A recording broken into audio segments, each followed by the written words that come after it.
کلتان جذباتی و احساساتی شدین. یا آهنگ تقریبا ما در سال 1990 خوانده بودم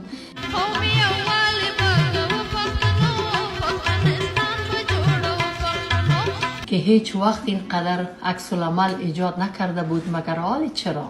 از این رقم جواب دادن کده اگه هیچ جواب نمیدادی بسیار سنگین تر بودی، گناهت کمتر بود. با این تشریحاتی که تو در ویدیویت دادی به تمام معنا ثابت کردی که چقدر یک آدم متعصب هستی، به دنبال چی هستی و چقدر تفرقه اندازی برات مهم است. و همچنان ثابت کردی که کسایی که انتقاد کردن واقعا حق با اونا بوده و حتی کسایی که گپای بد و بیرا به شما گفتن تا یک حد و حدودی حق داشتن. سر خودتان عریضه کردین با این ویدیو. تو اگه در 1990 ام یا آهنگ خواندی یک اشتباه بسیار بزرگ انجام دادی و اگه در سال 1404 ام آهنگ خواندی اشتباه بسیار فوق العاده و فاحش انجام دادی. نباید میخواندی. ولی حالی که خواندی جرأتش هم داشتی، شهامت و شرافتش هم داشتی، می آمدی از کل مردم معذرت خواهی میکردی، میگفتی من منظور می نبوده که تفرقه اندازی شود، ولی حالی که شده ما معذرت میخوایم دیگه تکرار نمیشه. اما بجای از این کار با او کار غلطی که انجام دادی همچنان اصرار داری، با استناد به دلایل غیر منطقی و غیر انسانی و کارت توجیه میکنی و باز کوشش داری که نشان بدی تو بسیار یک آدم خوب هستی.